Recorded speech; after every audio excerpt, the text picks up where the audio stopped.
Hola chicos y chicas, ¿cómo les va? Espero que muy bien.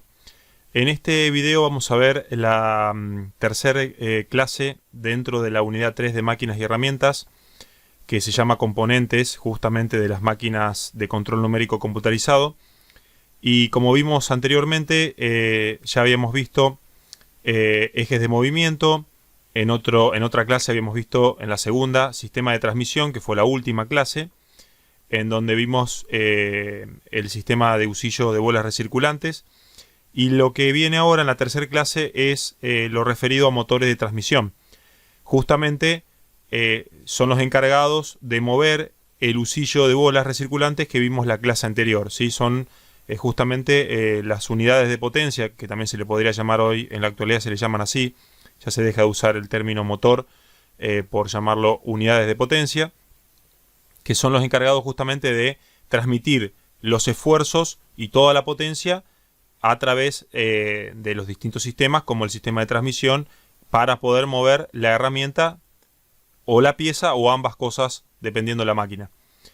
Para ello vamos a ir a la página 7, en donde en esa página se encuentra todo lo referido a motores de transmisión, que arranca aquí. Y vamos a aclarar algunos conceptos antes de empezar bien con los tres motores que actualmente se encuentran en la industria. Primeramente, que cuando uno se encuentra con un motor, no importa qué características tenga, generalmente obviamente son todos eléctricos, pero también podemos hablar de motores de combustión interna como si fuera el de una moto o el de un auto actualmente. Siempre vamos a tener una característica muy importante que es bueno, los caballos de fuerza o los CB, como se le llama, o bueno, hay muchas unidades que actualmente se pueden usar, pero aparece una que está en todas y que con el paso del tiempo no se modifica, que es el par motor.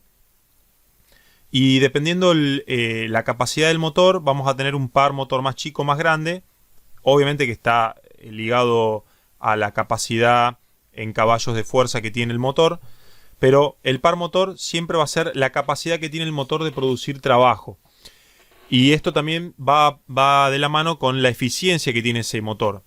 ¿A qué me refiero con esto? Bueno, a la construcción, a la calidad de la construcción que puede llegar a tener el motor. Porque muchas veces queremos comprar algo bueno con poco dinero, ¿sí? ¿Y qué pasa? Bueno, ¿obtenemos el mismo producto? No. La misma función puede ser, pero al tener justamente un par motor que a veces en ciertos artefactos que parecen por lo menos desde a simple vista lo mismo, la calidad de ese producto, al ser inferior, tenemos una capacidad de producir trabajo menor. Un ejemplo sencillo, por ahí me puedo comprar un motor eléctrico monofásico, trifásico, para, qué sé yo, para una bomba, y no quiero gastar mucho. Bueno, voy a comprar un motor económico, pero seguramente el par motor que tiene ese motor es inferior a uno de mayor calidad con las mismas características.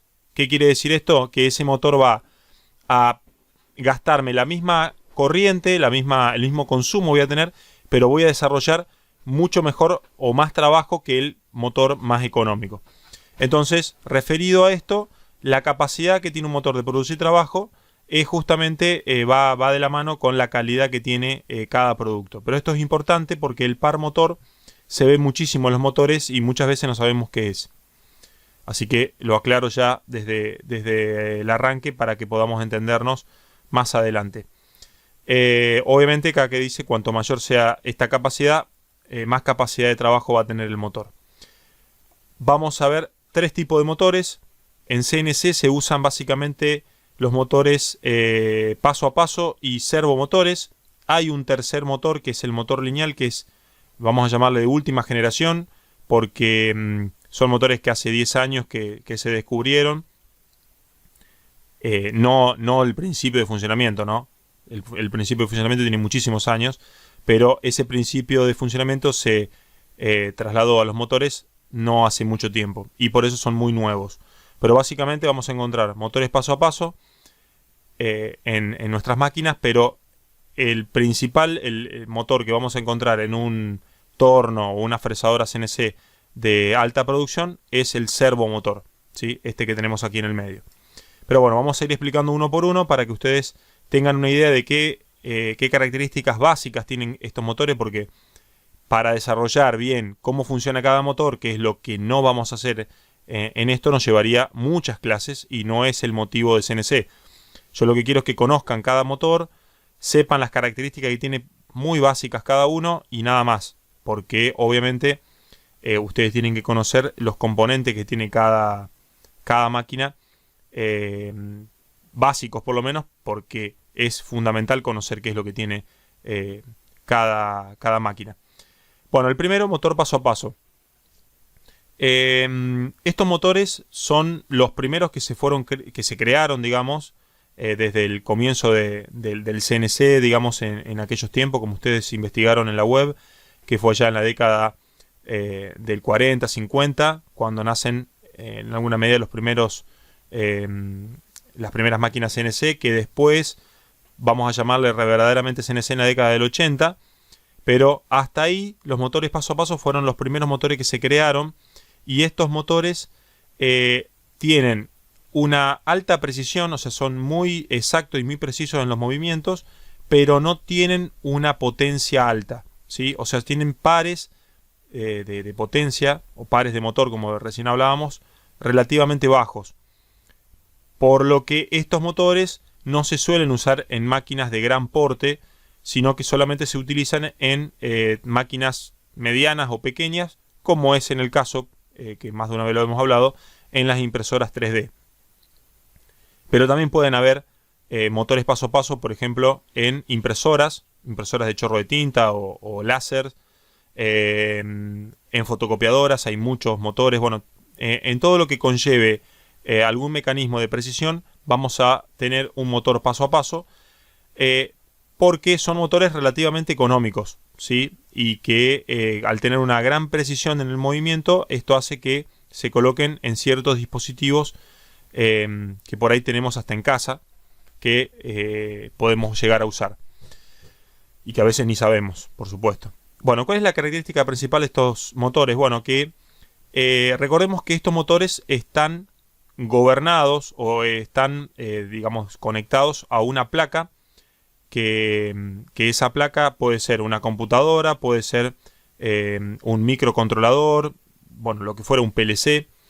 Entonces, estos motores van a estar de alguna manera moviéndose a medida que estas computadoras o el microprocesador de la computadora le aplique un pulso. ¿Qué significa, digamos, un pulso? Significa un voltaje por unidad de tiempo. O sea, en el caso de Arduino, por ejemplo, generalmente el voltaje que se utiliza es 5 volt, entonces, si bien eso se puede modificar, por supuesto, pero estoy dando un ejemplo bien básico.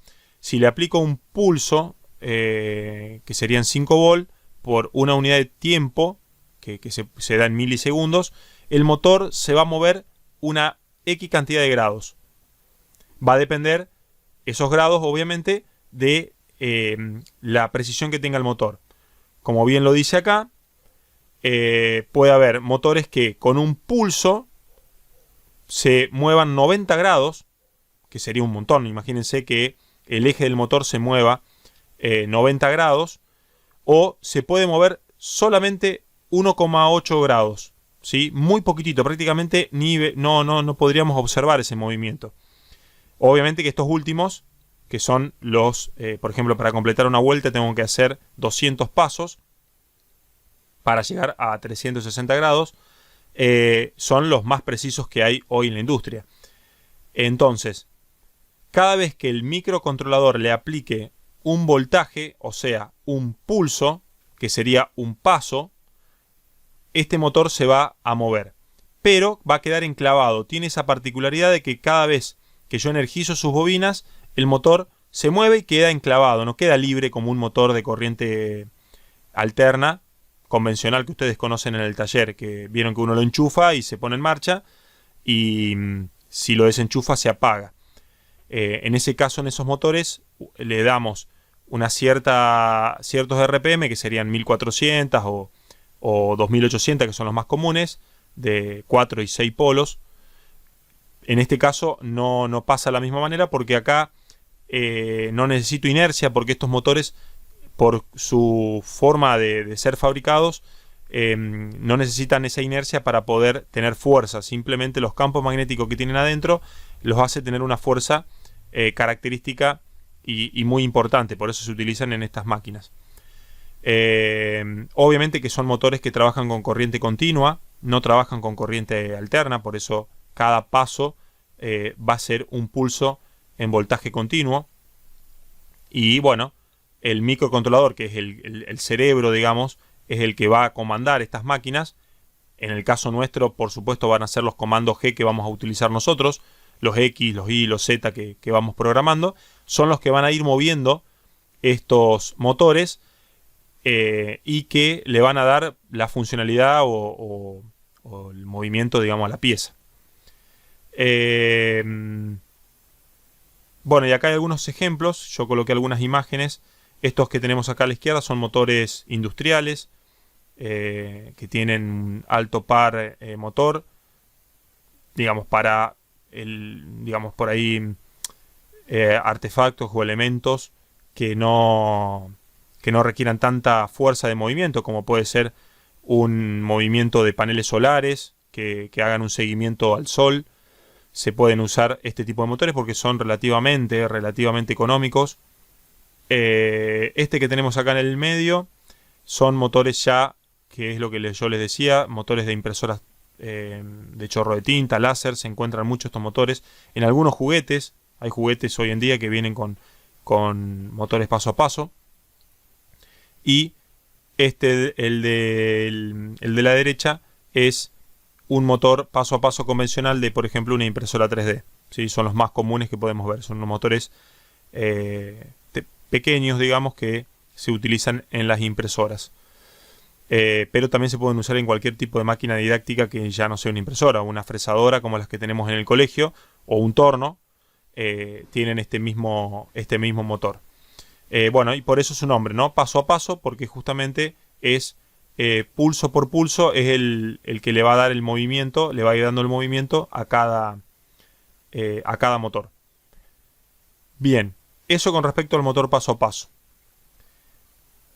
El segundo motor y el más importante dentro de la industria es el servo. ¿Sí? Se llama servomotor o también se los denomina motor encoders. Estos son los más utilizados debido a que justamente como el motor paso a paso no tiene tanto par motor, no tiene tanta fuerza, se utilizan este tipo de motores. Bueno, este tipo de motores sí trabaja con corriente alterna. Es un motor justamente que tiene mucha fuerza por ese motivo, pero que tiene una característica importante, que es tiene una alta potencia trabajando a pocas vueltas, que es justamente lo que necesitamos en CNC, porque el husillo de bolas recirculante que está conectado a este eje es justamente el que va a mover el carro, es el que ya lo vimos anteriormente. Entonces, este motor no se va a mover a alta velocidad como un ventilador de pared o qué sé yo, un motor de corriente alterna que ustedes conocen o que han visto en electricidad en el taller. Este motor se va a mover a muy poquitas vueltas para que el carro justamente del torno o de la fresadora se muevan lentamente para poder mecanizar, y eso hace que tenga muchísima fuerza por justamente el diseño en corriente alterna que tiene acá dentro el motor. Pero a su vez también tiene que tener un encoder o digamos un dispositivo anexado acá en la parte trasera. Acá se ve, en todos los motores se ve claramente un dispositivo atrás, en la parte de atrás del motor, que justamente lo podríamos llamar al encoder como los ojos en el caso del motor o en el caso del CNC. ¿Sí? Los encoders son elementos que ya lo vamos a ver en la clase que viene, que hay un apartado exclusivo para explicar lo que son los encoders. Simplemente lo voy a explicar de una manera rápida. Son los ojos del motor, o sea que cuando el microcontrolador le aplique X cantidad de energía, o sea de pulsos para que el motor se mueva, como en el caso de los motores paso a paso, el control no sabe si el motor lo recibió o no. O sea, manda la señal el control al motor, el motor gira, pero puede ser que el motor no, por X motivo, se cortó la luz, me choqué algo en la máquina, lo que sea, no llegó a la distancia o al punto que yo quería llegar. Entonces el control, si no tiene un encoder, da por hecho que el motor giró lo que tenía que girar y punto. Y en realidad muchas veces no pasa eso. Entonces es justamente el encoder el que va a vigilar ese movimiento en el motor y le va a devolver la señal al microcontrolador diciéndole, lo digo vulgarmente, ¿no? Diciéndole, ok, llegué al punto, y el control va a seguir con la segunda instrucción que tiene en el programa. Eso después más adelante lo vamos a ir viendo, pero funciona con un ida y vuelta de información gracias al encoder. El microcontrolador le manda la información para que se mueva el motor y el encoder lo que hace es devolverle un sí o un no, digamos, está bien o está mal, en el caso de los movimientos. Si está mal, la segunda instrucción que va a recibir el motor no va a suceder debido a que el encoder avisó que el motor, por ejemplo, no realizó el movimiento o lo que sea. Así que ese sería el funcionamiento básico de un encoder, que como dije más adelante lo vamos a ver en detalle. Bueno, un poquito de todo lo que fui hablando está acá explícito, digamos, en la parte escrita. Lo que se le agrega generalmente por el sistema de funcionamiento que tiene este motor es el freno, porque justamente el encoder también funciona como un freno para que cuando el motor giró y llegó al punto exacto que tenía que llegar, el encoder le manda la información al microcontrolador o a la computadora, y la computadora ya de esa manera va a saber dónde para o cómo para, cuánto tiempo lleva en milisegundos el motor frenar. Todo esto ya está calculado. Por eso acá se lo denomina rampa de deceleración.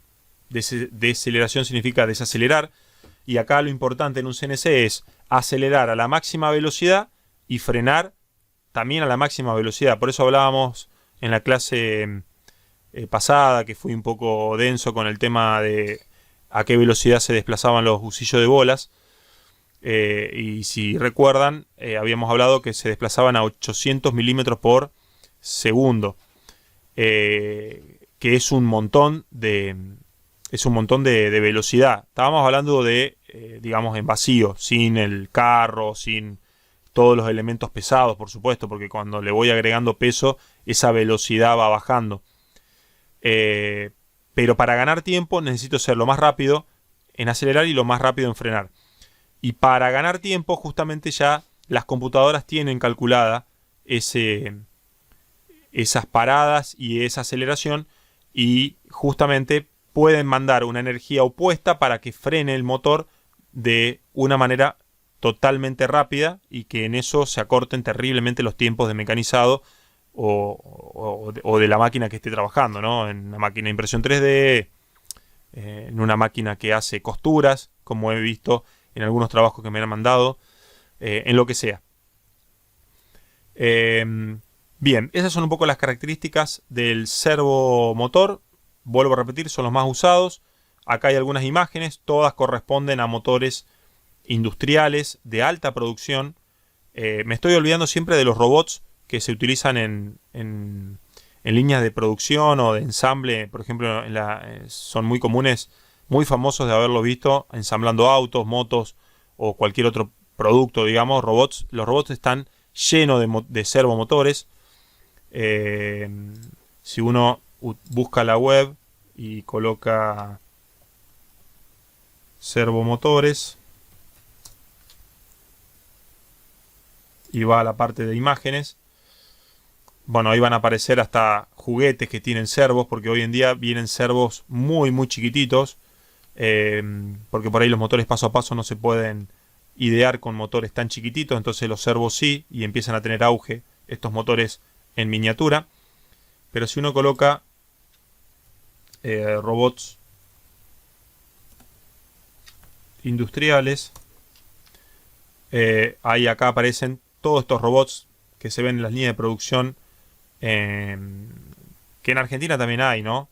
Son los menos, pero bueno, en países como Europa y en Asia está plagado estos robots que vienen a suplir un poco la mano de obra eh, humana. Si abrimos esta imagen, por ejemplo, en esta imagen, fíjense acá, estos elementos que están de tapa roja son servomotores. Fíjense la cantidad que hay, ¿no? Todos estos servos son los que comandan justamente cada movimiento de un robot en particular. En este caso no hay motores paso a paso porque necesitan tener bastante fuerza para poder moverse y trabajar de una manera rápida, cosa que los motores paso a paso no pueden hacer. El motor paso a paso, como está limitado en corriente, trabaja a una cierta velocidad que es relativamente lenta, cosa que el servo no lo tiene así. Bueno, y por último pasamos a los motores de última generación llamados lineales. Estos motores son los que yo les comentaba, que de a poquito en la industria se fueron incorporando. El problema que tienen, como todo nuevo, es el costo. Son motores muy caros debido a su tecnología, obviamente, y a que como no tiene una demanda tan grande, por supuesto, se encarece notablemente y cuando de acá a algún tiempo los motores lineales empiecen a reemplazar a los servos en algunos productos y demás, bueno, van a verse muchísimos más. El motor lineal consiste básicamente en cortar un motor eléctrico en uno de sus lados, ¿sí? No completo, sino cortarlo, por ejemplo, arriba y estirarlo. O sea, es como cortar una manzana hasta el centro de la manzana y después tratar de estirarla. Obviamente la manzana se va a quebrar, pero sería algo así como abrirla, y el motor lineal trabajaría justamente linealmente, ¿sí? No rotatoriamente como conocemos a un motor. Por eso se llama motor lineal. En donde acá sí las grandes aceleraciones y deceleraciones que tenemos y son motores que al no tener tantos elementos mecánicos lo hacen un motor sumamente fiable y sumamente confiable en cuanto al trabajo que realizan. Básicamente, acá, como lo dice acá, consiste en un elemento primario, que es el elemento primario es donde se van a encontrar los devanados. El elemento primario, acá tenemos la imagen, estaría puesto en el carro, que se ve acá en modo transparente. Lo voy a agrandar un poquitito esto. Está en modo transparente. Y el carro tiene esto que está en celeste, que sería el elemento primario, que sería digamos, la bobina, que es la que va a tener una polaridad. Vamos a llamarla así, ¿sí? Es la bobina que tiene justamente una polaridad. Y consta, como bien dice acá también, de un elemento secundario que se va a extender a lo largo de la máquina, digamos. Si la máquina mide 1 metro, el primario va a tener 1 metro de capacidad de recorrido. Y así, si la máquina mide mucho más, el secundario va a medir la longitud que disponga la máquina en el recorrido. ¿Cuál es la ventaja de esto? Bueno, acá lo dice, aportando la ventaja que puedo tener varios primarios en un mismo secundario. O sea, yo voy a poder tener una máquina que tenga varios carros moviéndose simultáneamente, haciendo distintos movimientos en un mismo secundario. Eso haría que la máquina pueda trabajar el doble o el triple más rápido que una máquina convencional, porque ustedes saben que un torno CNC puede tener, o un torno puede tener una sola herramienta moviéndose. Han visto, sí, un torno, lo han visto al principio de la materia, que tenía 2 herramientas, pero trabajaba con 2 guías separadas. Acá estamos hablando de una misma guía que puede albergar 2 o más carros moviéndose.